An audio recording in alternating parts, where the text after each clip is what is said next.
నమస్కారం మీడియా మిత్రులకు. ఈరోజు అంటే నిన్న కేంద్ర మంత్రి కిషన్ రెడ్డి గారు హైదరాబాద్లో మాట్లాడుతూ మరి మూసి వద్దే మేము అక్కడనే భోజనం చేసి అక్కడనే వండుకుంటాం, రేవంత్ రెడ్డి గారి సవాల్ను స్వీకరిస్తున్నామని కిషన్ రెడ్డి గారు మాట్లాడారు.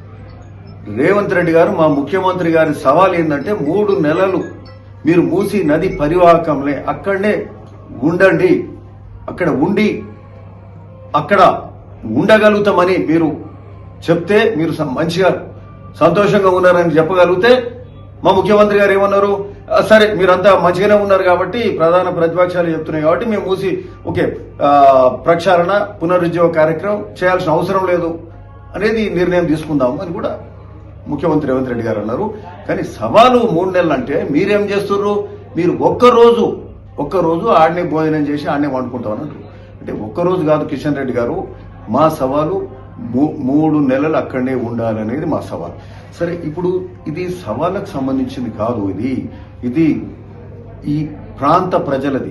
నల్లగొండ, ఉమ్మడి నల్లగొండ జిల్లా ప్రజల సమస్య, రైతుల సమస్య, కుల వృత్తుల వాళ్ళ సమస్య, మత్స్యకారుల సమస్య, రజకుల సమస్య, నేతన్నల సమస్య, రైతు కూలీల సమస్య, కాలుష్యమైన నీళ్లు ఈ ప్రాంతం గుండా పోతుంటే అనేక మంది ఏళ్ల నుంచి దశాబ్దాల నుంచి ఇబ్బంది పడుతుంటే దీన్ని రాజకీయం చేయకండి అని పదే ఉమ్మడి నల్గొండ జిల్లా వాసులు మొత్తుకుంటున్నారు. హైదరాబాద్ లో మూసి నది పరివాహక ప్రాంతం వెంబడి కూడా లక్షలాది మంది బతుకుతున్నారు. తెలంగాణ ప్రతి ఇంటి నుంచి కూడా హైదరాబాద్ లో ఎవరో ఒకరు ఉంటారు. ఇంతమంది లక్షలాది మంది, కోట్లాది మంది ఇబ్బంది పడుతుంటే దీని మీద మా ముఖ్యమంత్రి అనేక పార్టీలు అందరూ కూడా మాట్లాడినరు. ఈరోజు చేస్తామంటే దీన్ని రాజకీయం చేసే కార్యక్రమం చేస్తారు. కిషన్ రెడ్డి గారు, ఈరోజు మా సవాలు 3 నెలలు అక్కడ ఉండాలనే సవాలు. సరే, ఈరోజు మేము ఒకటి అడుగుతున్నాం, మీరు ఒక్కరోజు చేసేది కాదు.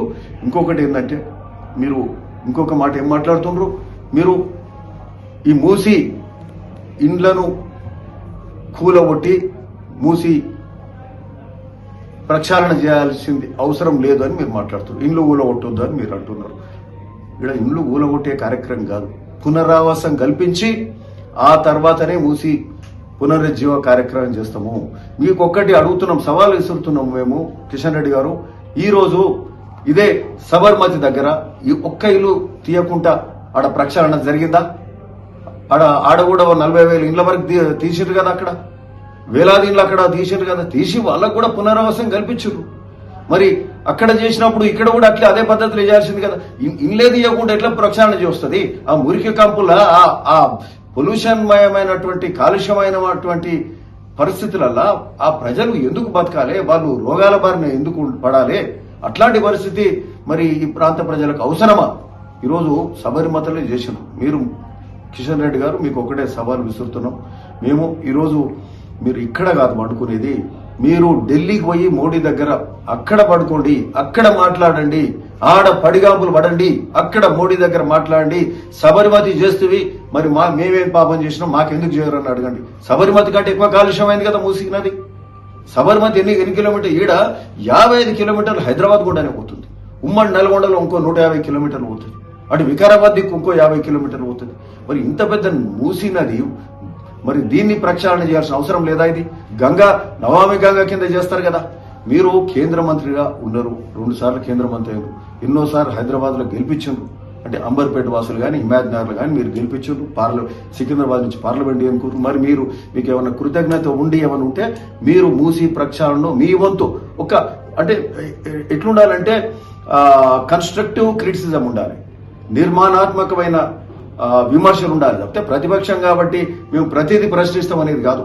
మీకు శాతనైతే నిధులు తీసుకురండి, మోడీ దగ్గర వండుకొని, మూసీ దగ్గర కాదు, మోడీ దగ్గర ఢిల్లీలో వండుకొని నిధులు తీసుకురండి, మూసీ ప్రక్షాళన చేపియండి, మీకే పేరు వస్తుంది. మేము కూడా ఏమంటున్నాము, పార్టీలకు అతీతంగానే మాట్లాడుతున్నాం. ఇది ప్రజల సమస్య, పార్టీలది కాదు. ఇట్లాంటి సమస్యలప్పుడన్నా అందరు కలిసి పని చేయండి అని చెప్పి ఈ సందర్భంగా మేము కిషన్ రెడ్డి గారికి విన్నపం చేస్తున్నాం. ఇది మీరు మూసీ మీద రాజకీయం చేయొద్దు, ఇది తగదు. ఒక్కరోజు కాదు, మేము అడిగింది 3 నెలలు. 3 నెలల తర్వాత మీకు గనక ఇది మంచిగానే ఉందని అనుకుంటే అది మానుకుంటామని మా ముఖ్యమంత్రి గారు చెప్పారు. అది మా సవాలు. ఆ సవాలు మీరు ఫెయిల్ అవుతుండ్రు, అది తప్పు. మరి మీరు శాతనైతే నిధులు తీసుకురావాలని మాట్లాడుతున్నాం. అట్లనే కేటీఆర్ కూడా మరి కేటీఆర్ మీరు ఢిల్లీకి తీసుకెళ్లే కార్యక్రమం చేశారు కదా, అవునా కదా? ఢిల్లీకి తీసుకెళ్లి కల్పిస్తాం. ఎందుకు తీసుకెళ్ళి ఢిల్లీకి? ఆయన ఏమన్నా మంత్రా? ఆయన ఏం అవసరం ఉంది? ఏమైనా అభివృద్ధి కార్యక్రమాలకు పోయి నిధులు తీసుకొచ్చే కార్యక్రమం అంటే మీరేమో మీ దోస్తాన్ని ఇట్లనే నడుస్తుంటుంది. టీఆర్ఎస్ బీజేపీ దోస్తానేమో ఇట్లనే మీ దోస్తాని ఆడ ఢిల్లీలో దోస్తాన్ని నడుస్తుంది, ఈడనేమో ఢిల్లీ మీద దోస్తి గల్లీ మీద కుస్తీ అన్నట్టు అట్లా చేస్తారు. ఇక్కడనేమో మూసీ మీద మళ్ళీ దోస్తాన్ని చేస్తారు. అంటే మూసీ ప్రక్షాళన, మూసీ పునరుజ్జీవ కార్యక్రమం చేయొద్దు. వీళ్ళకి ఎక్కడ మంచి పేరు వస్తుందో అదొక్కటే తప్పితే ప్రతిపక్షంగా ప్రతిదీ ప్రశ్నించాలనే తప్పితే ప్రజలకు మేలయ్యే కార్యక్రమం జరుగుతుంది. ముఖ్యమంత్రి రేవంత్ రెడ్డి గారు చేస్తున్న ఆలోచన మీరు చేస్తలేరు. ఇది తప్పుడు కార్యక్రమం అని చెప్తా ఉన్నాం. రాజకీయం మానుకోండి. మీరు శాతనైతే నిధులు తీసుకొచ్చి ఈ కార్యక్రమం గొప్పగా చేసేలాగా అందరూ సహకరించాల్సిందిగా మేము కోరుతా ఉన్నాం. Thank you.